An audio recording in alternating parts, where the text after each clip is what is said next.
Hello and happy whatever day it is. Welcome back to Fireside Math Chats with Mr. Precalc. Today we're going to do some trig proofs, which should really get your day started right. So, trig proofs are sort of tricky because they require an understanding of all of the trigonometric identities that we've already talked about. So you could have a trig identity or a trig proof that looks something like the tangent of theta over 1 minus the cosine squared of theta is equal to the secant of theta multiplied by the cosecant of theta. And what we're trying to do is figure out how to prove that this thing is equal to this thing. Now, as we've talked about in class, some things that you need to remember when doing these is that we can't treat this as an equation. Right now, I don't know that this side is equal to this side, which means I can't do things like multiply both sides by cosine to get rid of the secant, because that would be treating something like it's already true. And if I'm going to prove that something's true, I can't use the fact that it is true as part of my proof. It would be like me saying, I know that this person isn't the murderer because they're not a murderer. I can't use the fact that something is true in my proof that it is true. So, before we do anything, let's talk about some of the mistakes that people will frequently make in a problem that looks like this. What I'll see a lot of people do is they're going to take this thing, and the first thing they're going to do, and again, this is bad, don't do this, they're going to split this up into the tangent of theta over 1 minus the tangent of theta over cosine squared of theta. I am not allowed to break up fractions in this sort of way because the subtraction is in the denominator. Think about it. If I have 8 divided by 5 minus 1, you would agree that this is 8 divided by 4, which is 2. Everybody should be happy with that piece of knowledge.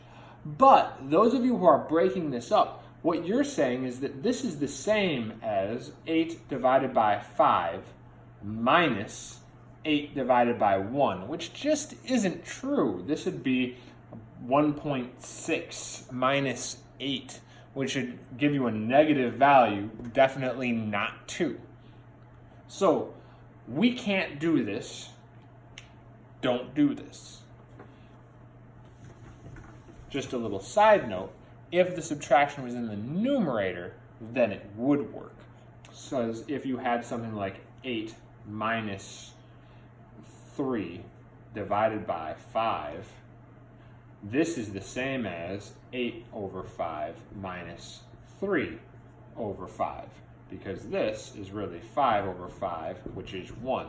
And this is 1.6 minus 6/10, which would also give you 1. So it's allowed if it's in the numerator, it's not allowed if it's in the denominator. So getting back to this thing, we've got to figure out what in the world are we going to do to show that this thing is equal to this thing. So the first thing that I might do, if I were stuck, is I could turn things into sines and cosines. So over on this right-hand side, I could say that secant of theta is equal to 1 over cosine of theta, and cosecant is equal to 1 over sine of theta. And that may or may not be useful. I know that that's something that a lot of people do to try to make this look simpler. We can keep that sort of in our back pocket, but that really doesn't get us any closer to having something that looks like this. So now I'm going to look over at the left-hand side and see, is there anything I can do over on this side?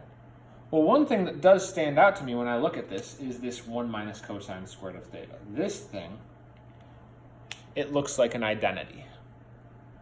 I know that the sine squared of theta plus the cosine squared of theta is equal to 1, which means that 1 minus the cosine squared of theta is the sine squared of theta. So this thing could become the tangent of theta divided by 1 minus cosine squared is sine squared of theta. Well, that's good. That gets me a sine that's in the denominator, which is what I have over on the other side.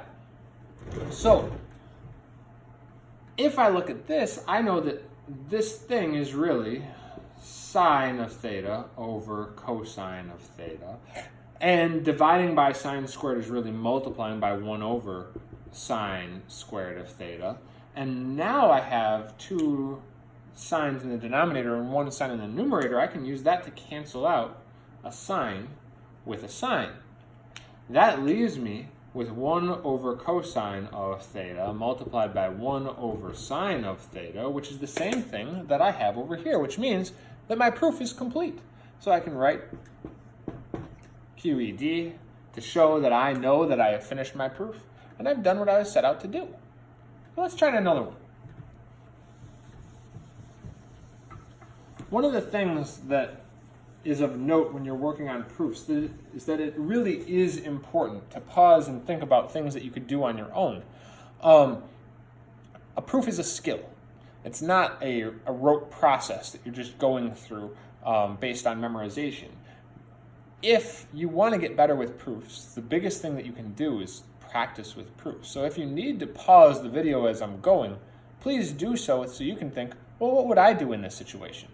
So let's look at a proof where I have the secant of theta divided by the cosine of theta minus the tangent of theta divided by the cotangent of theta is equal to 1. Now, first of all, I'm not going to touch this side. It's a 1. I could turn 1 into sine over sine or cosine over cosine, but I don't really know what I want to turn it into. So I'm just going to leave this side alone, and I'm going to deal with this side over here.